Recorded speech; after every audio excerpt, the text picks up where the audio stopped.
الصلاة والسلام محترم المقام واجب الاحترام রৌফাবাদ সমাজ কল্যাণ পরিষদ কর্তৃক আয়োজিত আজকের এই সিরাতুন নবী সাল্লাল্লাহু আলাইহি মাহফিল 2025 সম্মানিত সাহেবে সদর রৌফাবাদ আবাসিক এলাকার সম্মানিত সভাপতি জনাব মোহাম্মদ জেবল হোসেন সাহেব দামাত বরকাতুহুল আলিয়া,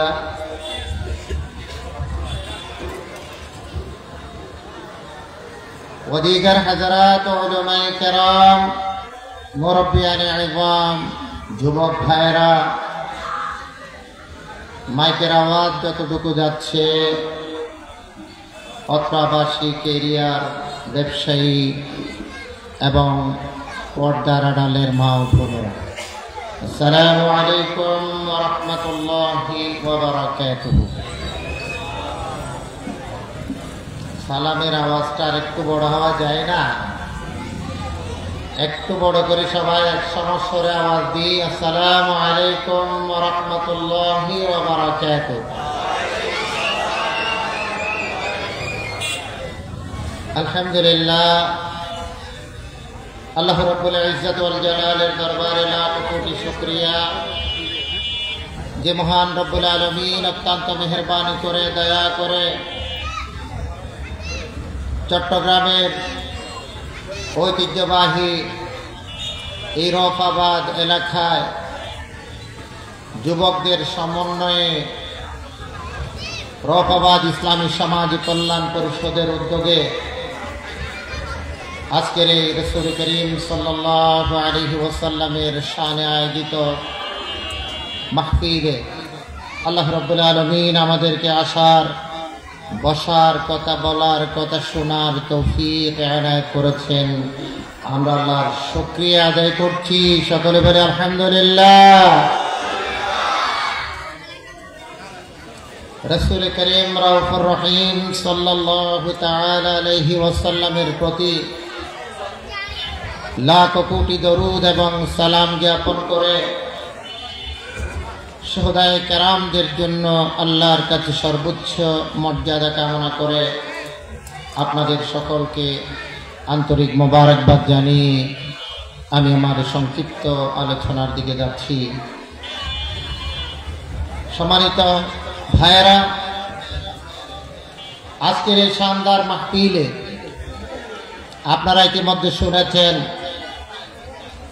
কারা মেহমান হিসাবে আসবেন। আজকে আমরা এমন এক বরেণ্য মেহমানকে পেতে যাচ্ছি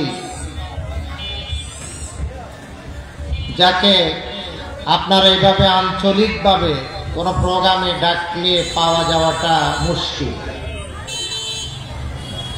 রৌফাবাদ আবাসিক এলাকায় মাহফিল হবে, সেখানে আন্দরকিল্লার খতিব সাহেব মহোদয় আসবেন, এটা আমি শুনেই চমকে উঠেছি। আমরা ওনাকে এর চেয়ে আরো বড় বড় মাহফিলে, বড় বড় আয়োজনে পাই না। আপনারা ভাগ্যবান, আপনারা অনেক সৌভাগ্যবান। এই জন্য আজকে চট্টগ্রামের ঐতিহ্যবাহী আন্দরকিল্লা শাহী জামে মসজিদের মুহতারাম খতিব, যিনি বিগত 17 বছর যাবত জালেমের সামনে কখনো মাথা নত করে একটা শব্দ কোনোদিন কেয়ার করে বলেছেন, এই 17 বছরের এক বছরে 52টি করে খুতবা, 17 বছরকে 52 দিয়ে ভাগ করেন 17কে, একটা সপ্তাহকে আপনি বের করতে পারবেন না যেখানে তিনি একটু ভয় করে কথা বলেছেন, কেয়ার করে কথা বলেছেন, কাউকে একটু দেখে একটু সাইড করে কথা বলেছেন, এই রকমের কোন নজির নাই। বাঘের মতো হুঙ্কার দিয়ে তিনি হকের পক্ষে কথা বলেন। সরকারি মসজিদের মিম্বরে দাঁড়িয়ে সরকারেরও সমালোচনা করতে যিনি এক বিন্দু বিসর্গ যিনি ভয় পান না, একমাত্র আল্লাহকে ছাড়া, তিনি আমাদের আন্দরকিল্লার খতিব আনোয়ার হোসেন তাহের জাবেরি আল মাদানী দামাত বারকাতুহুমুল আলিয়া আসবেন, আপনাদের সাথে দোয়ায় শরীক হবেন, কিছু নসিহাও পেশ করবেন। আল্লাহ রাব্বুল আলামিন সহি সালামতে আজকের এই মাহফিলের রওনাক, সম্মানিত প্রধান অতিথি, প্রধান মেহমান, আমরা তার জন্য দোয়া করছি আল্লাহ সহি সালামতে আমাদের মাঝে উপস্থিত হওয়ার তৌফিক দিন সকল বলে আমি। প্রধান আলোচক হিসেবে আলোচনা করবেন আন্তর্জাতিক ইসলামী বিশ্ববিদ্যালয় চট্টগ্রামের অন্যতম শিক্ষক professor doctor B M. Mofizur Rahman. সমসাময়িক আলেমদের মধ্যে ইসলামী শরিয়ার উপরে এ ধরনের গবেষক বর্তমান সময়ে খুব কম আছে। আলহামদুলিল্লাহ, অত্যন্ত হৃদয়গ্রাহী ভাষায় মানুষের কাছে তিনি দাওয়াত পেশ করেন। তার আলোচনা শোনার জন্য আমরাও হা করে বসে থাকি। আল্লাহ রাব্বুল আলামিন আমাদের প্রিয় মেহমানকে আজকের এই আয়োজনে যথাসময়ে আমরা যাতে পেতে পারি, আল্লাহ তৌফিক এনায়েত করুন সকল বলে আমিন। সম্মানিত হাজিরিন, সুতরাং সকল ধরনের ব্যস্ততাকে আজকের জন্য একটু কমিয়ে, যেহেতু আপনার এলাকায় আজকে দিনের মাহফিল হচ্ছে, আমরা অন্য দিনের মতো ব্যস্ত না দেখে আল্লাহর দ্বীনের কিছু কথাবার্তা শোনার জন্য আজকের এই মাহফিলে চলে আসার আমি আপনাদেরকে উদাত্ত আহ্বান জানাচ্ছি। সম্মানিত হাজিরিন, আমি আপনাদের সামনে আল্লাহ রাব্বুল আলামিনের কালামে হাকিম কোরআনে মাজিদে সূরা আরাফের 157 নম্বর আয়াতের শেষ অংশটি তিলাওয়াত করেছি এবং রাসূল করিম সাল্লাল্লাহু আলাইহি ওয়াসাল্লামের লক্ষ লক্ষ হাদিসের মধ্য থেকেই ছোট্ট একটি হাদিস আপনাদের সামনে পেশ করেছি। আল্লাহ যদি তৌফিক এনায়েত করেন, এই আয়াতে কারিমার যে অংশটি তেলাওয়াত করেছি, এই অংশের উপর এবং আল্লাহর পয়গম্বরের যে ছোট্ট হাদিসটি পেশ করেছি, এর উপরে কয়েক মিনিট কথা আমার জন্য, আমরা যারা শুনছি তাদের জন্য আল্লাহ রাব্বুল আলামিন যাতে আমাদেরকে আলোচনা করার, শোনার তৌফিক এনায়েত করেন সকল বলে আমিন। ওয়া মা তৌফিকি ইল্লা বিল্লাহ আলাইহি তাওয়াক্কালতু ওয়া ইলাইহি উনীব। সুবহানাকা লা ইলমা লানা ইল্লা মা 'আল্লামতানা ইন্নাকা আনতাল আলিমুল হাকীম। সম্মানিত হাজিরিন, যে আয়াতের অংশটা তেলাওয়াত করেছি, এই আয়াতে কারিমাটা কোরআনে কারিমের একটা বড় আয়াত।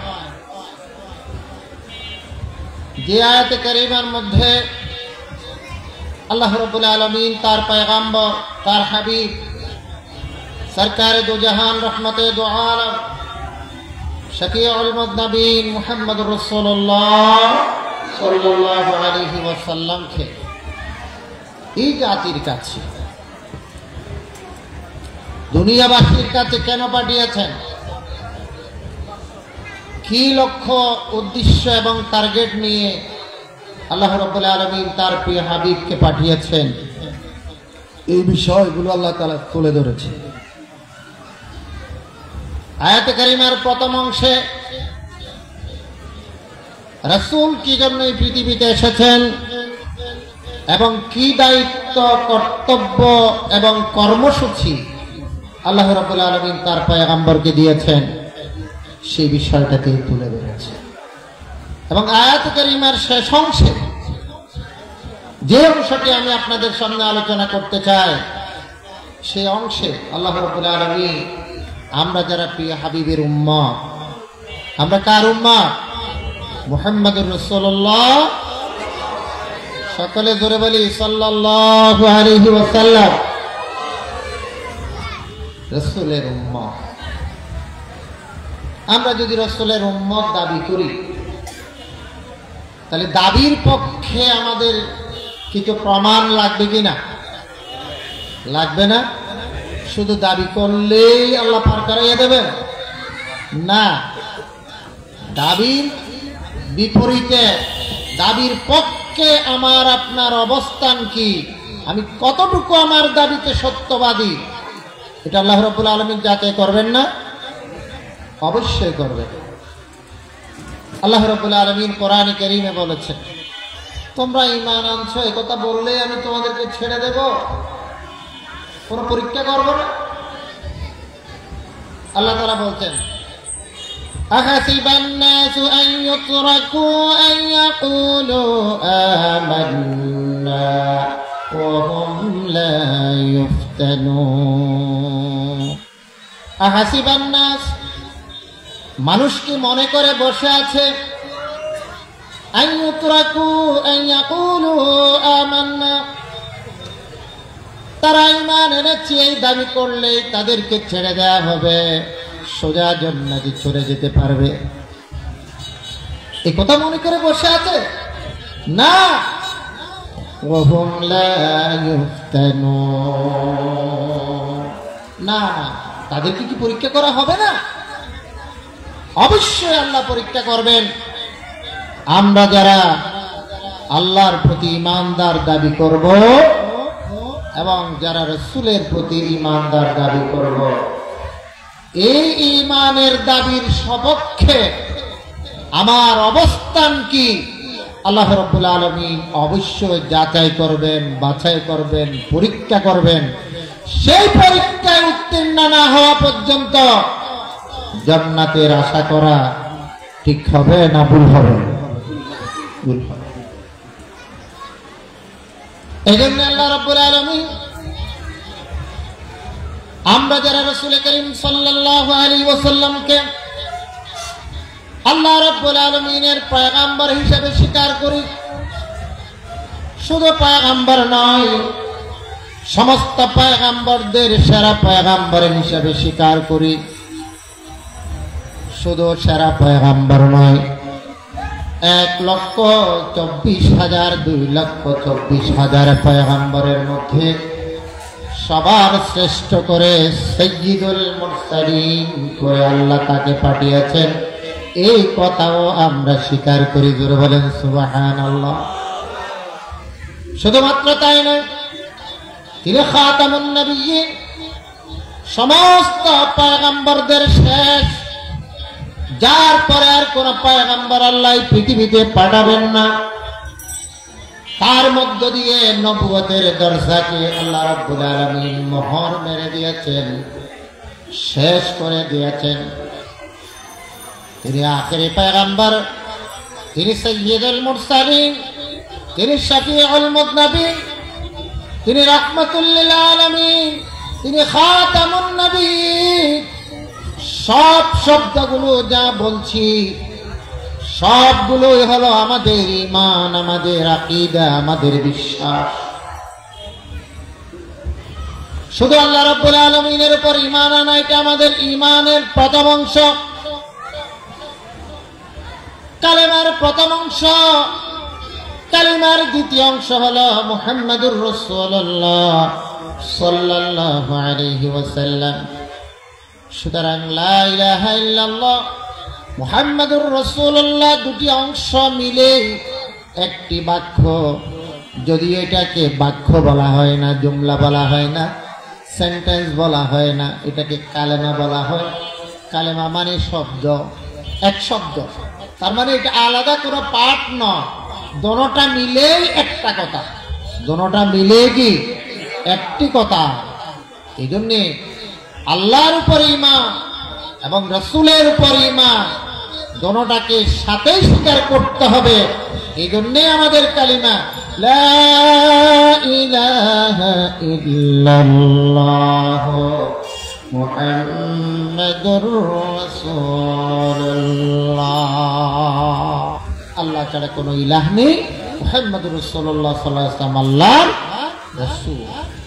আল্লাহ রাসূল আমরা স্বীকার করলাম, তাকে খাতামুন নবিয়্যিন স্বীকার করলাম, সাইয়্যিদুল মুরসালিন স্বীকার করলাম, তাকে আব্দুহু ওয়া রাসূলুহু স্বীকার করলাম এবং তিনি শফিউল মুযনিবিন, তিনি রাহমাতুল লিল আলামিন, সব স্বীকার করলাম, ঠিক আছে, কিন্তু এতটুকুতেই বললে কি হয়ে যাবে নাকি বাস্তবে সেটাকে গ্রহণ করতে হবে? সে বিষয়ে আমি দু একটা কথা বলতে চাই। আয়াতে কারিমার শেষ অংশে আল্লাহ রাব্বুল আলামিন সে কথাগুলো বলেছেন। আল্লাহ রাব্বুল আলামিন কোরআনে কারিমের আয়াতে সমস্ত দুনিয়াবাসীকে লক্ষ্য করে বলছেন, যারা আমার পয়গম্বরের অনুসরণ করবে, আল্লাযীনা ইয়াত্তাবিউনা আর-রাসূলান নাবিয়্যাল উম্মিয়্যাল্লাযী ইয়াজিদুনাহু মাকতুবান ইনদাহুম ফিত-তাওরাতি ওয়াল ইনজিল। যারা আমার পয়গম্বরকে অনুসরণ করবে, আমার রাসূলকে অনুসরণ করবে, যার আলোচনা তাওরীত এবং ইনজিলের মধ্যে রয়েছে, এই পয়গম্বরকে আমি পৃথিবীতে পাঠিয়েছি ইয়া'মুরুহুম বিল মা'রুফ, তিনি মানুষের কাছে সৎ কাজের আদেশ দান করবেন, ওয়া ইয়ানহাহুম আনিল মুনকার, মানুষকে অন্যায় কাজ থেকে বিরত রাখবেন, ওয়া ইউহিল্লু লাহুমুত তাইয়্যিবাত, মানুষের জন্য যা কল্যাণকর, মানুষের জন্য যা বৈধ, মানুষের জন্য যা উপকারী, সব বিষয়গুলোকে আমার পয়গম্বর তাদের জন্য হালাল ঘোষণা করবেন। ওয়া ইউহাররিমু আলাইহিমুল খাবাইস, যত খবিথা আছে, যত অপবিত্র আছে, যত কিছু মানবতার জন্য মঙ্গলকর নয়, সব কিছুকে আমার পয়গম্বর তার শরীয়তের মধ্যে এগুলোকে হারাম ঘোষণা করবেন। ওয়ায়াদাউ আনহুম ইসরাহুম, সকল ধরনের কাঠিন্যতা, সকল ধরনের জটিলতা, সকল ধরনের কষ্ট কাঠিন্য নিয়ম পদ্ধতি উম্মত পালন করতে যা কঠিন হবে, সবগুলোকে তিনি সহজ করে দেবেন। ويضع عنهم إصرهم والأغلال التي كانت عليهم, আগের পয়গম্বরদের যেই সমস্ত বিধিবিধানগুলো, শরীয়তের বিধানগুলো পালন করতে তাদের জন্য কঠিন ছিল, ওই কঠিন নিয়মগুলো আমার পয়গম্বর তার উম্মতের জন্য সহজ করে দেবেন। জোরে বলেন সুবহানাল্লাহ। কয়টা দায়িত্ব পালন করবেন? 5টা। ইয়া'মুরুহুম বিল মা'রুফ, সৎ কাজের আদেশ দেবেন, ওয়া ইয়ানহাহুম আনিল মুনকার, অন্যায় কাজ থেকে মানুষকে বিরত রাখবেন, ওয়া ইউহিল্লু লাহুমুত তাইয়্যিবাত, পবিত্র জিনিসগুলোকে হালাল ঘোষণা করবেন, ওয়া ইউহাররিমু আলাইহিমুল খাবাইস, এবং খাবিসগুলোকে আল্লাহ তাআলা আমার পয়গম্বর আল্লাহর পক্ষ থেকে তোমাদের জন্য হারাম ঘোষণা করবেন। ওয়ায়াদাউ আনহুম ইসরাহুম ওয়াল আগলাল আল্লাতী কানাত আলাইহিম, সকল ধরনের কঠিন শরীয়তকে আল্লাহর পক্ষ থেকে রাহমাতুল লিল আলামিন এসে আমাদের জন্য সহজ করে দিয়েছেন। বলেন সুবহানাল্লাহ। আগের পয়গম্বরের উম্মতরা জামার মধ্যে যদি ময়লা লাগতো, ওই জামার ব্যবহার করতে পারতো না, কেটে ফেলে দিতে হতো। মুহাম্মদ রাসূলুল্লাহ সাল্লাল্লাহু আলাইহি ওয়াসাল্লামের শরীয়ত, ময়লা লেগেছে পানি দিয়ে ধুয়ে ফেলুন, পবিত্র হয়ে যাবে। সহজ না কঠিন? আগের পয়গম্বরের উম্মতদের জন্য নির্দিষ্ট একটি জায়গা ছাড়া ইবাদত করা যেত না। ইবাদত করার জন্য তাদের ইবাদত গৃহে যেতে হতো। যেখানে সেখানে সিজদা দিলে হবে না, যেখানে সেখানে ইবাদত করলে হবে না, ইবাদতের জায়গায় গিয়ে ইবাদত করতে হবে।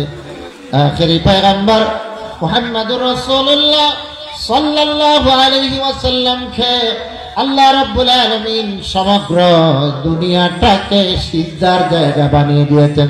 বলেন সুবহানাল্লাহ। আপনি মাঠে কাজ করছেন, ফ্যাক্টরিতে কাজ করছেন, গাড়ির মধ্যে আছেন, যেখানে আছেন সেখানে নামাজের জন্য দাঁড়িয়ে যেতে পারেন। আপনার সুযোগ হলো না মসজিদে যাওয়া, আপনি যে জায়গায় আছেন সেই জায়গায় আপনি নামাজ পড়ার জন্য আল্লাহর পয়গম্বর আমাদের জন্য সহজ করে দিয়েছেন। জোরে বলেন সুবহানাল্লাহ। সহজ করে দেন না?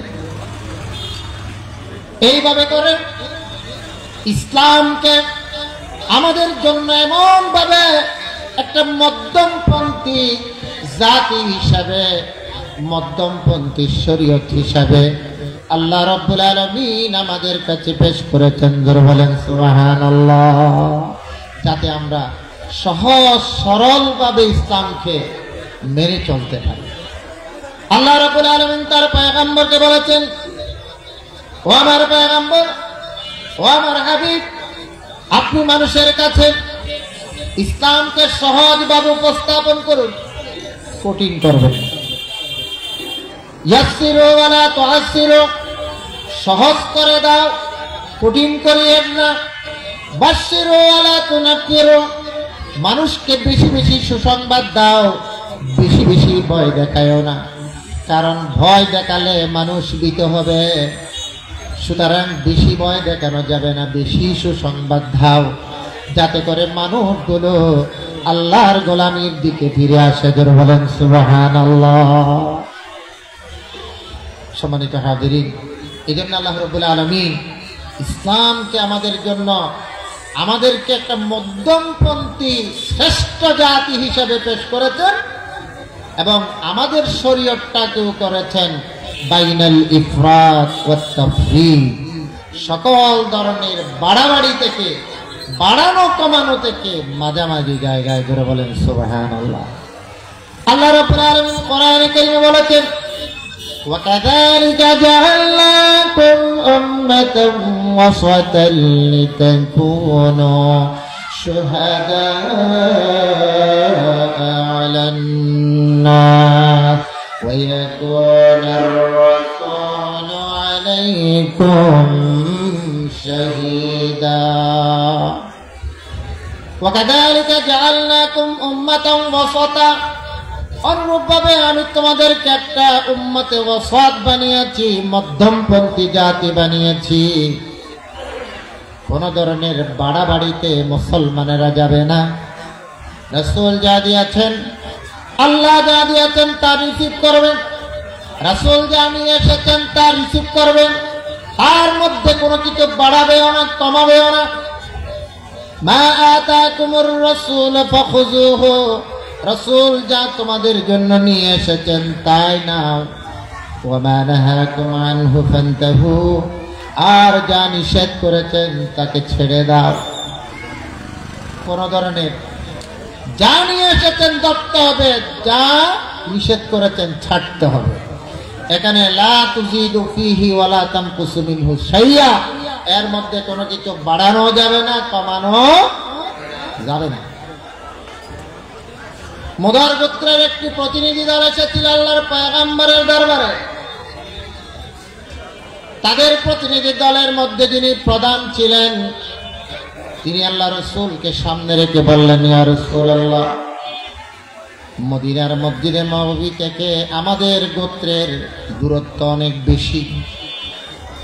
মাঝখানে এমন একটি কওম আছে, জাতি আছে যারা আমাদের শত্রু। তাদের ভয়ে আমরা ঘন ঘন আপনার দরবারে আসতে পারি না। হারাম মাস হিসাবে যুদ্ধ বিগ্রহ বন্ধ আছে, এই সুবাদে এই মাসের মধ্যে আমরা আপনার দরবারে এসেছি। আপনি আমাদেরকে এমন কিছু নসিহা করুন, যেই নসিহাগুলো পালন করলে আমরা সোজা জান্নাতে যেতে পারবো। কোথায়? সোজা জান্নাতে যেতে পারবো। আপনি আমাদেরকে এরকম কিছু নসিহা করুন। রাসূল করিম সাল্লাল্লাহু আলাইহি ওয়াসাল্লাম তাদেরকে লক্ষ্য করে যেই বক্তব্য রেখেছিলেন, তাদেরকে 4টি বিষয় নির্দেশ দিয়েছিলেন আর 4টি বিষয় নিষেধ করেছিলেন।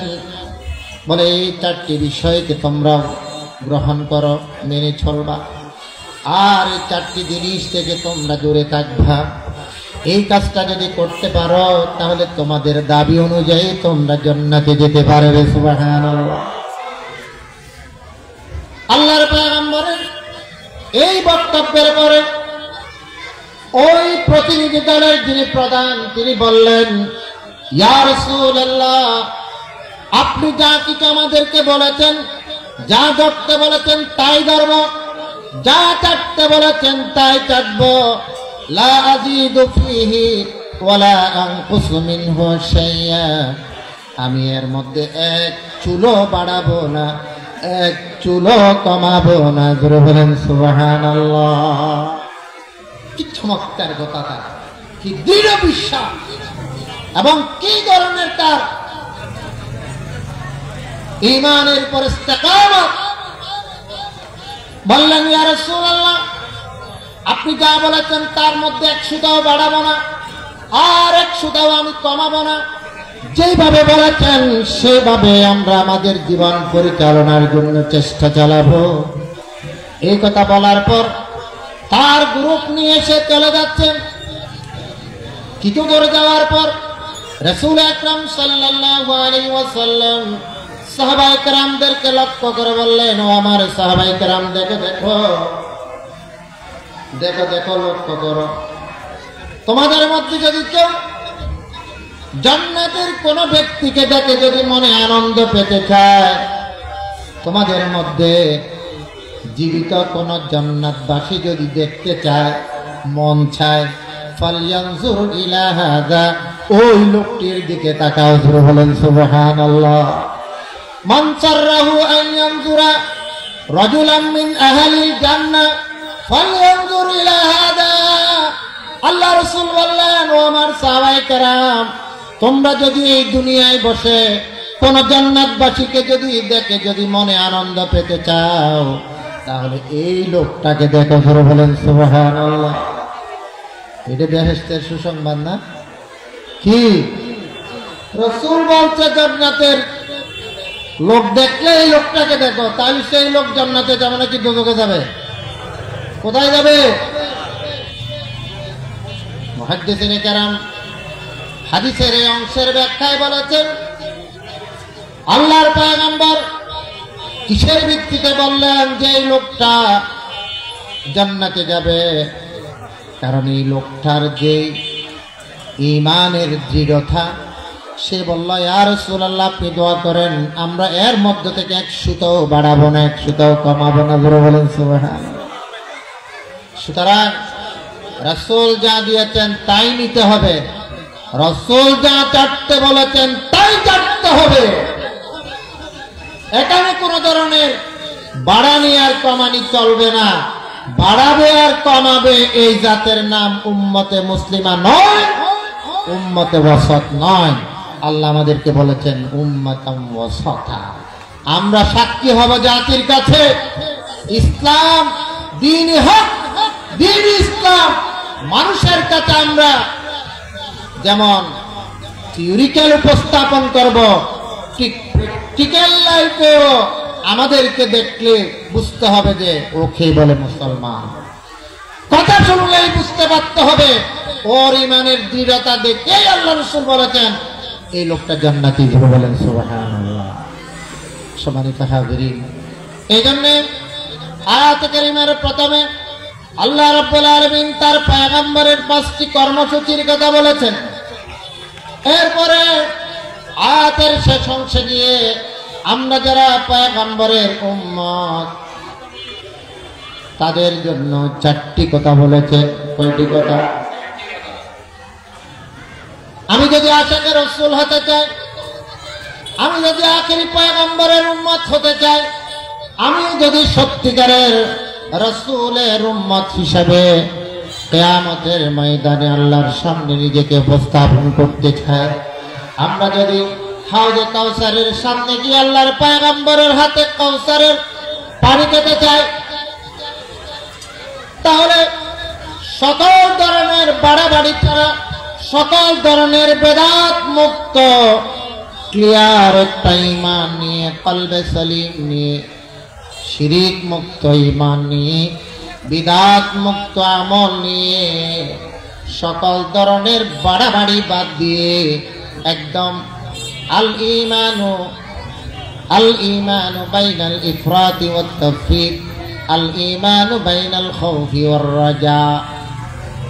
মাঝামাঝি জায়গায় আমাদেরকে থাকতে হবে। রাসূল করিম সাল্লাল্লাহু আলাইহি ওয়াসাল্লামকে এই 5টি দায়িত্ব দিয়ে আল্লাহ পাঠিয়েছিলেন।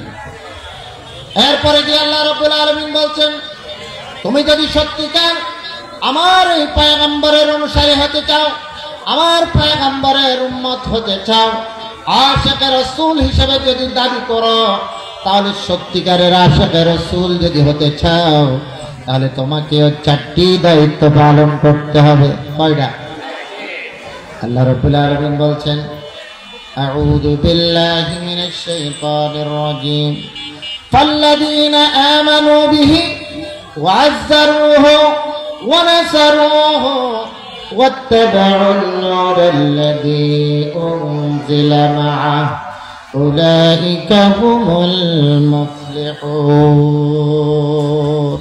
ফাল্লাযীনা আমানু বিহি, যারা আমার পয়গম্বরের উপর ঈমান আনবে।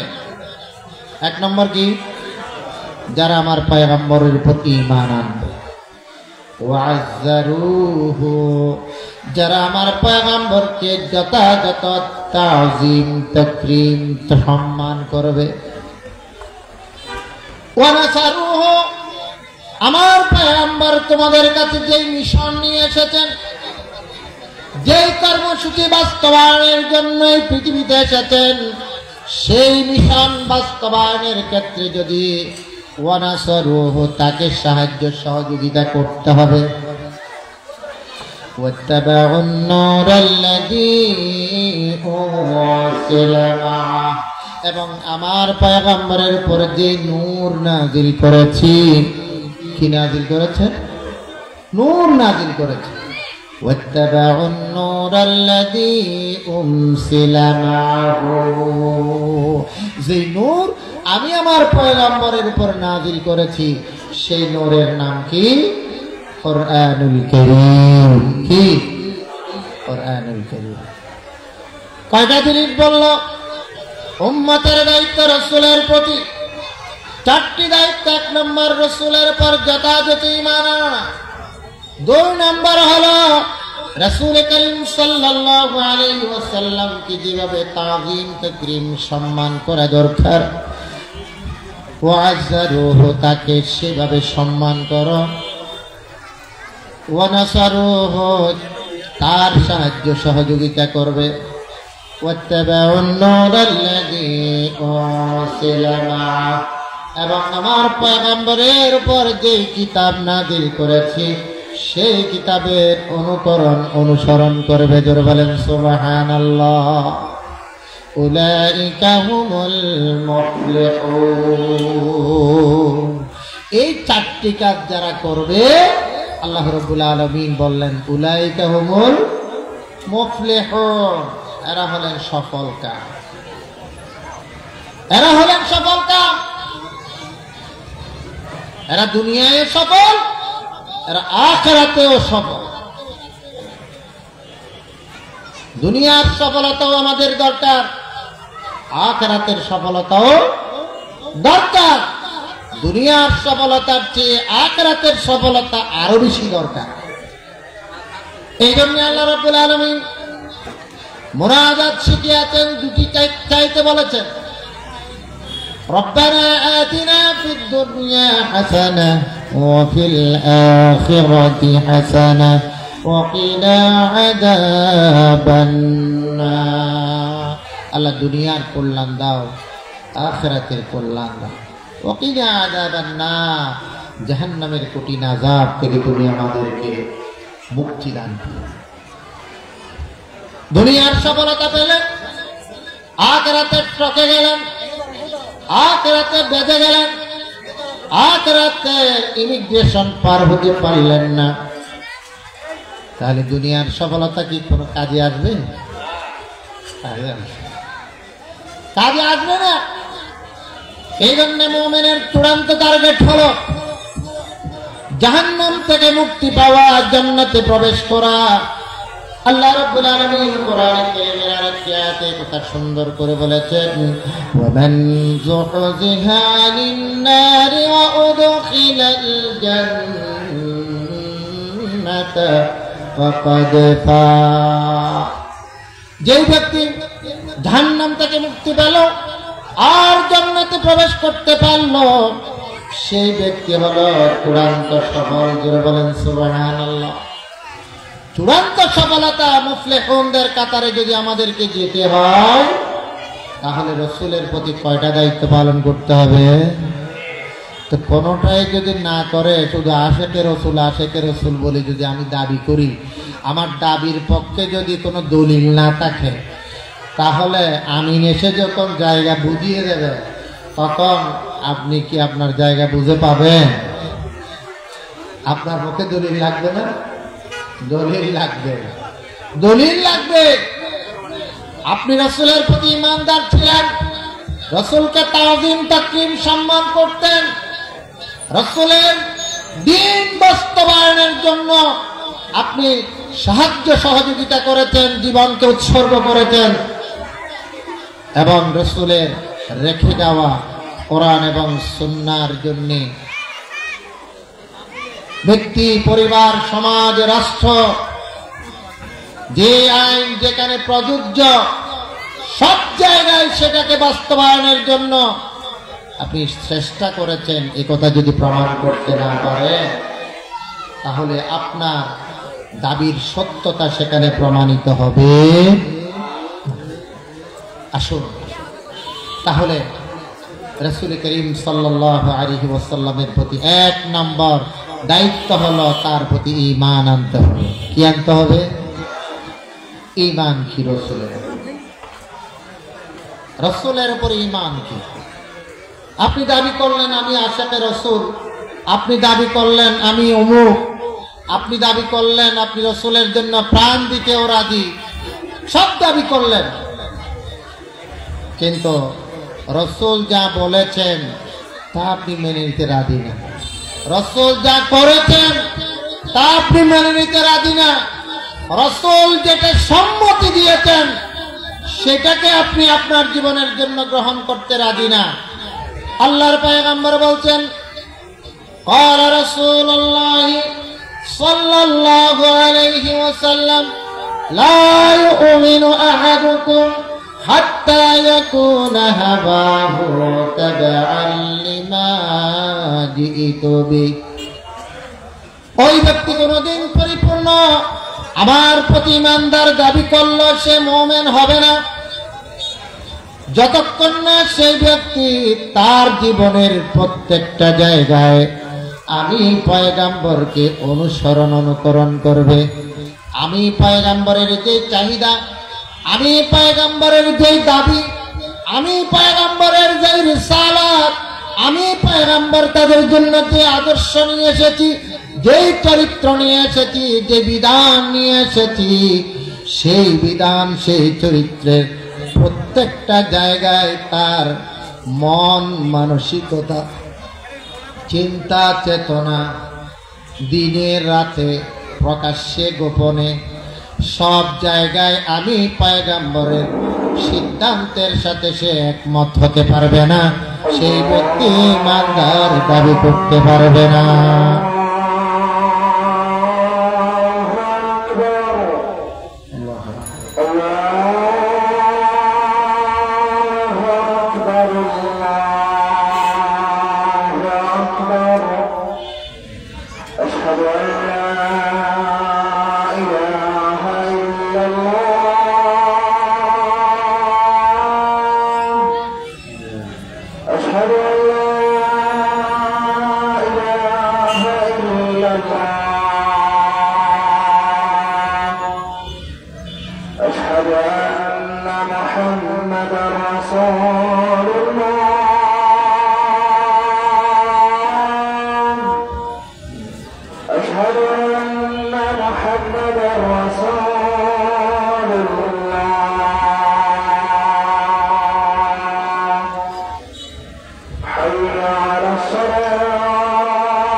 حي على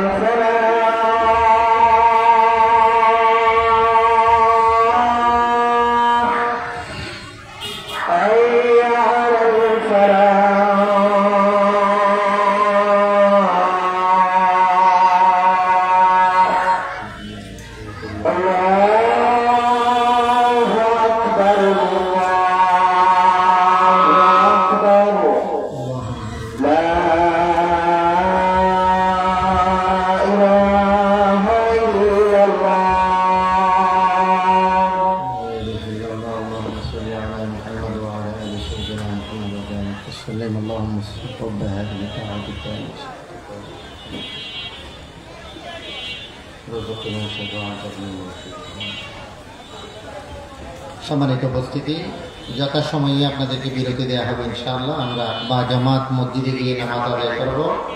আমরা মাহফিলের শৃঙ্খলাটা রক্ষা করি। আমরা ওযু এবং সুন্নাত যাতে আমরা যথাযথ পাই সেভাবে আপনাদেরকে বিদায় দেবো ইনশাআল্লাহ 7:30টায়।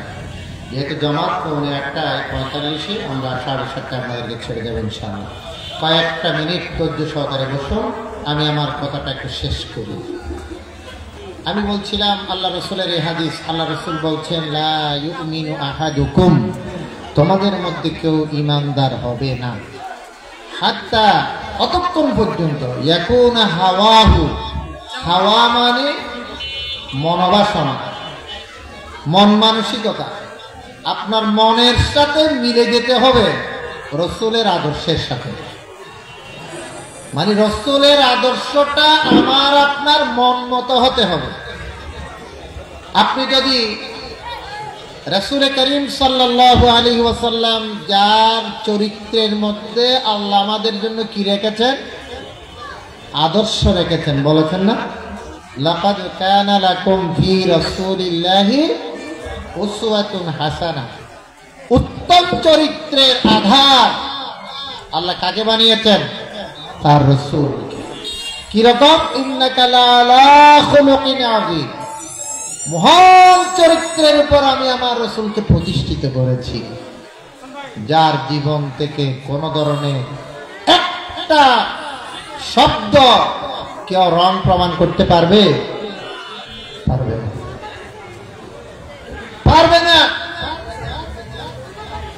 পুরো জীবনটাই আল্লাহ রাব্বুল আলামিন তার হেফাজত করেছেন এবং পুরোটাকে আমাদের জন্য মডেল বানিয়েছেন, এবং সেই মডেলটাই আমাদের জন্য ইত্তেবা, অনুসরণ অনুকরণ করার জন্য আল্লাহ আমাদের কাছে পেশ করেছেন।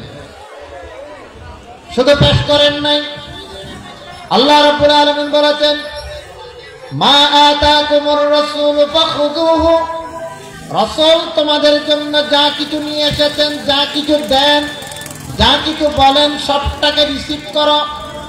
ওয়া মা নাহাকুম আনহু ফান্তাহু, রাসূল যা নিষেধ করেন সব ছাড়ো। এই আয়াতে কারিমা আমাদের কাছে কি দাবি করে? হুজ্জাতুল ইসলাম ইমাম গাজ্জালী রাহমাতুল্লাহি আলাইহি এই আয়াতে কারিমাকে সামনে রেখে ঈমানের সংজ্ঞা দিয়েছেন তাসদীকুন নবী আলাইহিস সালাম বিমা জাআ বিহি, আল্লাহর পয়গম্বরের প্রতি ঈমান আনার অর্থ হলো রাসূল যা নিয়ে এসেছেন সবটাকে গ্রহণ করতে হবে।